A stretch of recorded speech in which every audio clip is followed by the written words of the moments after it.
Hi, Jay. Thanks for having me on. Hey, so I wanted to talk about the Catholic perspective. I've been mostly convinced by Orthodoxy over the past couple of years, but I've been looking into the Catholic side more, try to make sure I don't have any blind spots or too much of a bias. Sure. But it seems when I see debates on the two, there's a lot of quote mining on both sides where this church father said this, and that church father said that. Yeah, everybody engages in quote mining, which is kind of unfortunate, but yeah.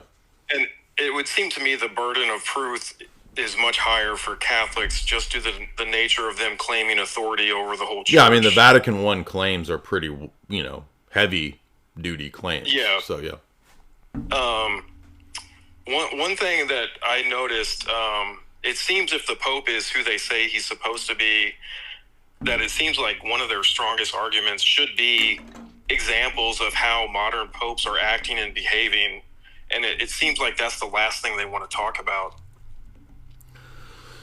Yeah, I think that's the crack in the armor that they feel like has to be avoided. And it's not just the, quote, behavior of the popes, because they're always going to deflect and say, well, we never claim that the Pope is impeccable. He's just theologically infallible when he's speaking ex cathedra, blah, blah, blah, blah, blah. But that's missing the point that some sins in Catholic theology are unique in that they remove you from the body, those being heresy, schism, and apostasy.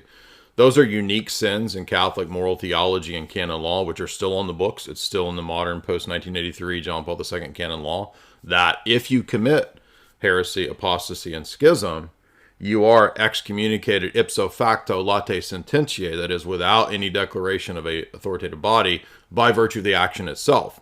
The same penalty is given, for example, for Catholics that procure an abrostion.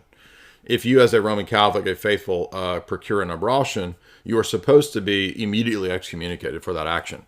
It doesn't require the bishop meeting in a synod or a council and pronouncing you like, Beckett in the movie Beckett, Lord Gilbert, we excommunicate you. It doesn't require any of that. That's what the word late sententiae ipso facto means. So 99% of Roman Catholics don't know that. They're not aware of that. They don't know their own theology. They just assume, because they repeat all the pop stuff that their car salesman apologists all put out online, that the Pope's not impeccable. He still has sins. He's just infallible when he teaches theologically for the entire church. And so I don't have to accept anything that Francis says except when I deem that he's teaching theologically for the whole church. And it doesn't work like that. That's not true. Arbitrary. Right. And Vatican I says that you're not just bound by extraordinary magisterium, you're also bound by the universal ordinary teaching, which is infallible, just as much as the extraordinary is. And you're also bound by his ordinary teaching, which is fallible, but even though it might err, you must submit with docility. So there's no room for this papal minimalism that they're trying to push to save the position. It doesn't exist. Yeah. It's nowhere in the mind of Vatican I. It's a post-Vatican II invention of the neo-trads who want to save the position and make it work. Yeah, I think I saw in a debate, it may have been one you did, where didn't a previous pope say that you're basically excommunicated if you worship in another religion's temple, and then future popes have done Mortalium Animos says, it's famous encyclical from 1928 of Pius XI, it says that if you participate in the interfaith gatherings, it is apostasy. Okay, so if that pope was able to time travel and show up, he would excommunicate the popes that were here now. He would probably say it's the great apostasy the church is, yeah, exactly. Yeah. I mean, I don't know what he would say, but something like that probably. Yeah. One last thing I wanted to ask, because they bring up Peter as the kind of the baseline for this, but didn't Peter start more than one church? Yes, he is the founder of multiple sees. The Petrine sees, even as late as Pope St. Gregory the Great, he calls the Petrine sees Rome, Alexandria, and Antioch. Those three are called by him in his letters the Petrine sees. And so what Rome does in order to counter this is say, well, but Peter died in Rome, so it's the one that really gets the authority. Well, where did that come from? That's just made up. And, well, I mean, it's not made up. It's true that Peter died in Rome. But if you look through the evolution of the arguments for papal supremacy and power and universality and all that, it's an evolving thing a great book that just came out that discusses this is Szyszynski's book, Papacy and the Orthodox, which really you only need to read for what we're talking about. You just need to read the chapter that deals with like the 1st to 7th century, which is about maybe 30, 40 pages. It's chapters 4 and 5. Those chapters really make this point very forcefully that you have the idea of Peter died in Rome. There's an honor that's due to the Petrine sees, and particularly at Rome because of it being Peter and Paul. So it was always traditionally called the See of Peter and Paul. If you go to Rome and you go to the Lateran Basilica, which is the old traditional first millennium seat of the Bishop of Rome, it honors Peter and Paul. Even in the Vatican, Peter and Paul are situated up front as if they're equal, right? But the argument of Vatican I and Leo XIII in Statis Cognitum is that you cannot say that Rome is great because of Peter and Paul. Paul has nothing to do with it. It's only Peter because Peter's a martyr there, and the blood of Peter in Rome is part of this idea that just evolves that therefore gives the Bishop of Rome this wild infallibility, universality claim that he didn't have until centuries later.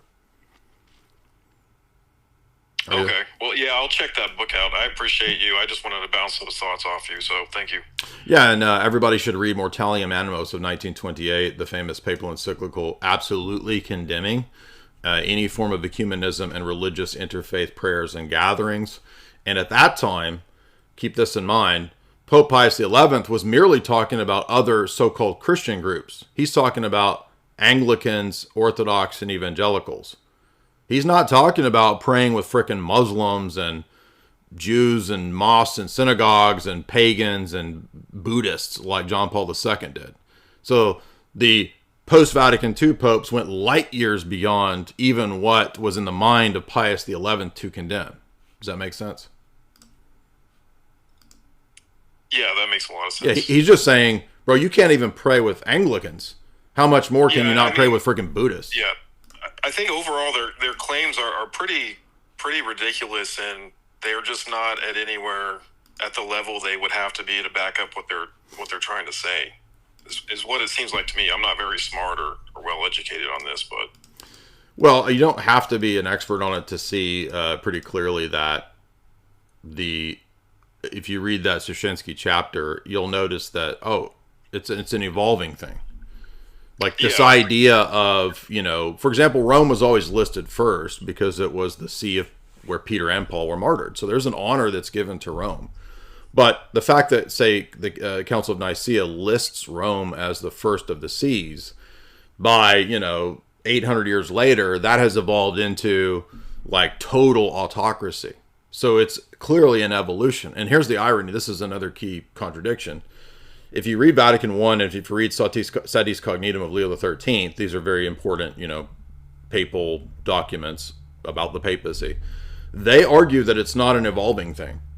So it's later Roman Catholic apologetics post Cardinal Newman that adopted the idea that, well, the way to actually defend and prove this papacy stuff via Vatican I and what Vatican I is claiming is we have to concede that there's an evolution in this idea. It's a seed that grows into a tree. But Vatican I and Pastor Aeternus and Statis Cognitum reject the idea that it evolved. In fact, they claim that it was always universally the case from the earliest days of the church. So it can't be both. It can't be something that was always universally held and true and something that was a seed that evolved. Those are mutually exclusive ideas. Yeah, I mean, everything about it just seems very arbitrary to me on their sides. So, well, have you read Dictatus Papae? I mean, that. I haven't. I watched debates on YouTube. I haven't really read anything, to be honest, about this topic, but I probably should. Well, I mean, this is when, in the 11th century, the papacy becomes a geopolitical world power, a state, and actually takes on all the machinations and operations of the state, including warfare, intelligence agencies. So what year would have been this be approximately?